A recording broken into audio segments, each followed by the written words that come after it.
एक गरीब किसान अपने छोटे से मिट्टी के घर में बैठा हुआ है। उसकी बेटी आती है। बेटी, कर्ज बढ़ता जा रहा है। इस बार भी फसल अच्छी नहीं हुई।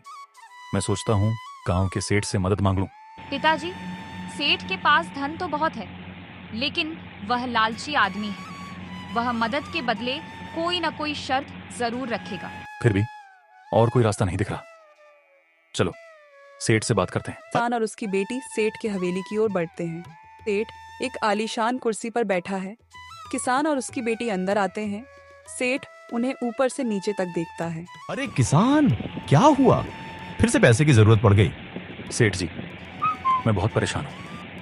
फसल अच्छी नहीं हुई और कर्ज का बोझ बढ़ता जा रहा है। कृपया मेरी मदद करें।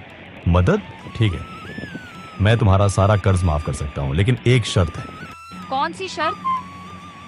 अगर तुम मुझसे शादी कर लो तो तुम्हारे पिता के कर्ज की चिंता खत्म। कोई वस्तु नहीं है जिसे खरीदा जा सके। मैं ये शादी कभी नहीं करूंगी। सेठ जी, ये सही नहीं है। हम गरीब हैं, लेकिन हमारी भी इज्जत है। तो फिर जाओ और कर्ज चुकाने के लिए तैयार रहो। किसान और उसकी बेटी निराश होकर घर लौटते हैं।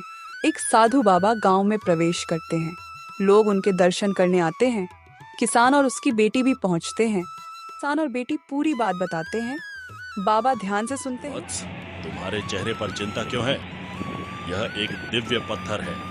यह सिर्फ सच्चे धनी व्यक्ति के पास रहेगा।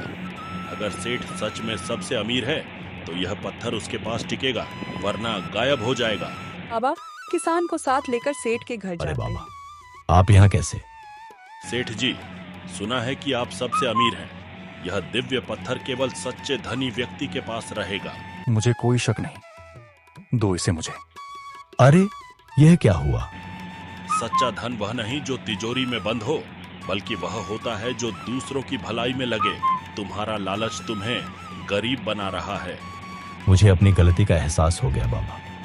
मैं अब किसी को परेशान नहीं करूंगा। किसान का कर्ज माफ करता हूँ।